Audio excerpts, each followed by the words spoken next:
Bom dia, como vai? Seja bem-vindo ao canal da Paz. Que bom mais uma vez estarmos juntos para compartilhar a palavra de Deus, a verdadeira Constituição que já está aberta aqui. A Bíblia não fica fechada e também não fica só no Salmo 119 ou só no Salmo 90, né? Como você vê quando chega em alguns comércios, lá está a Bíblia, não é? Como se fosse uma decoração aberta, amarelada já na folha do Salmo 90, 91, às vezes 119, apenas para embelezar o ambiente ou decorar o ambiente. Mas aqui a Bíblia ela é estudada, nós estudamos, você e eu estudamos diariamente a palavra de Deus, ou seja, fazemos uma reflexão do que o escritor bíblico quer dizer, ou o que ele está passando naquele momento, o que ele pensava, né? Qual eram as circunstâncias quando ele escreveu, né? Qual era a cultura, o que ele pretendia com isso que estava escrevendo. E a gente, lendo o Salmo 137, os salmistas, né? Os salmos, eles revelam os sentimentos do povo de Israel, do salmista, não é? Da situação em que eles viveram. E este Salmo 137, que não é de Davi, porque ele se refere ao sofrimento da Babilônia, portanto, Davi já não existia mais. A Babilônia invadiu Jerusalém pelo ano 600 antes de Cristo, e lá permaneceram por 70 anos, segundo os profetas que antecederam. Daniel envelheceu lá, ficaram exilados 70 anos, porque desobedeceram, transgrediram, e Deus não poupou que eles fossem levados para a Babilônia. E agora lá na Babilônia, longe de casa, longe de Jerusalém, longe dos seus bens, dos seus patrimônios, de suas propriedades, do templo de Jerusalém, né, que era tudo para os israelitas, o templo de Jerusalém, o templo de Salomão. Então, segundo o salmista, né, diz assim: às margens dos rios de Babilônia, nós nos assentávamos e chorávamos, lembrando-nos de Sião. Nos salgueiros que lá havia, pendurávamos as nossas harpas, pois aqueles que nos levaram cativos nos pediam canções, e os nossos opressores pediam que fôssemos alegres, que cantássemos para eles, dizendo: entoai-nos algum dos cânticos de Sião para nós. Mas amargurados, eles não conseguiam nem bem cantar. No verso 4 diz: como, porém, haveríamos de entoar o canto do Senhor em terra estranha? Diz o salmista, expressando o seu sentimento de dor e amargura. O verso 5 diz: se eu de ti me esquecer, ó Jerusalém, que se resseque a minha mão direita, que eu fique aleijado. E o verso 6 diz assim: apegue-se-me a língua ao paladar, se me não lembrar de ti, se não preferir eu, Jerusalém, a minha maior alegria. Ou seja, ele quis dizer assim, sabe o quê? Ele diz assim, que eu fique mudo se eu me esquecer de ti, se eu me esquecer de ti, ó Jerusalém, que eu fique mudo, que a minha mão se resseque.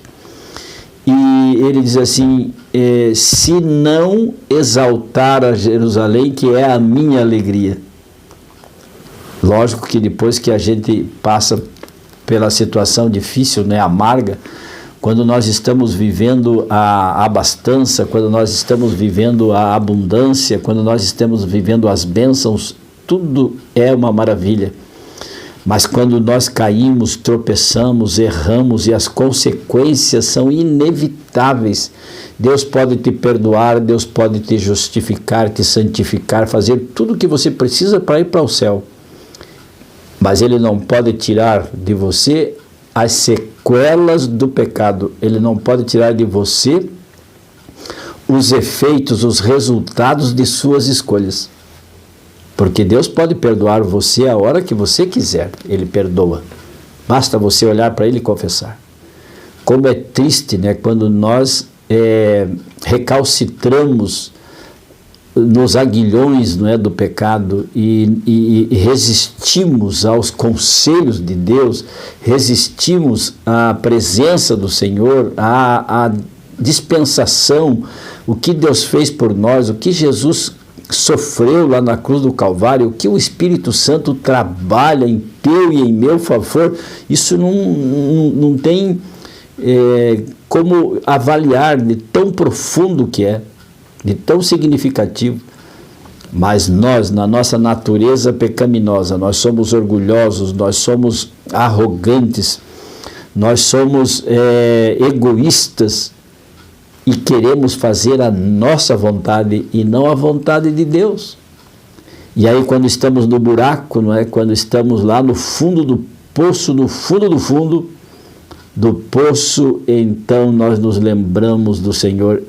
O salmista chegou a dizer assim, que eu fique mudo, né? Que me apegue-se a língua ao meu paladar. Esse termos eles usavam, Jó também usa, quando ele estava sofrendo aquelas coisas terríveis, né? Perdeu a família, ficou doente, se coçava com telha as suas feridas. Então ele dizia assim, que se apegue a língua ao meu paladar. Ezequiel também, o profeta também usa essa expressão, quer dizer assim, que eu fique mudo se eu não me lembrar de Jerusalém e exaltar a Jerusalém, que é a minha alegria, que é a nossa alegria. Por que depois se torna alegria, né? Por que enquanto estamos bem, estamos na rotina, né, no cerimonialismo ou no legalismo, nós não nos importamos? Por que nós não nos alegramos? Daí quando caímos, que a coisa fica preta, que o vento forte e a tempestade vem, não é? Os terremotos, as enchentes, os tsunamis, as inundações, daí todo mundo levanta a cabeça, cai de joelhos e ora a Deus. E Deus, na sua misericórdia, nos atende, sabia? Porque Ele ama você e ama a mim. Que nesta terça-feira nós não nos esqueçamos de Deus e que nem precisemos ficar mudos e também nem de mãos ressequidas para servir a Jesus, mas o sirvamos na alegria, o sirvamos na abundância, sejamos agradecidos pelas coisas que Ele tem nos dado, por termos uma igreja, por termos liberdade religiosa, por podermos compartilhar a palavra de Deus em tempo de liberdade, porque em breve virão as fogueiras das perseguições, serão reacendidas e nós seremos impedidos de ter acesso à palavra de Deus. Procure guardar versos da Bíblia, porque muito em breve, não muito distante, o horizonte que está diante de nós não é muito bonito. Nós estamos vendo que o mundo está se afundando, o mundo está em caco, o mundo está em chamas, o mundo está na miséria da imoralidade, o mundo está afundado, o mundo já está preparado para receber a Jesus, porque Jesus virá quando a imoralidade atingir o seu maior nível, e mais do que isso que nós estamos vendo, não é possível que aconteça. E então Jesus virá. Mas o mundo já está mergulhado no pecado, está pronto, que cumpre os sinais da vinda de Jesus. Nós precisamos estar prontos.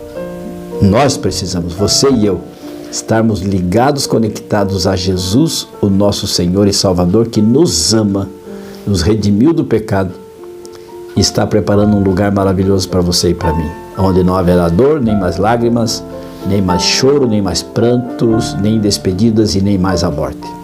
Feche os seus olhos, incline a sua fronte e, se puder, oremos. Senhor, os dias são terríveis, assim como nos dias da Babilônia, em que os teus filhos foram levados cativos, exilados. Lá eles sofreram muito. Tire-nos da Babilônia aqui, Senhor Deus. Não queremos nada com a Babilônia, nós queremos sim com Jerusalém, a nova cidade, a santa cidade que o Senhor está preparando para nós, para cada um de nós. Nos abençoe e guarde, nos ilumine e dirija a nossa vida, os nossos pensamentos, rogando a presença do Espírito Santo. Agradecidos, em nome de Jesus, oramos. Amém. E lembre-se, amigo, amiga, aquele que ouvir a palavra de Deus, este habitará seguro, em paz, tranquilo e sem temor do mal. Provérbios 1:33. Fique com Deus. Feliz terça-feira. Amo vocês. Tchau, tchau.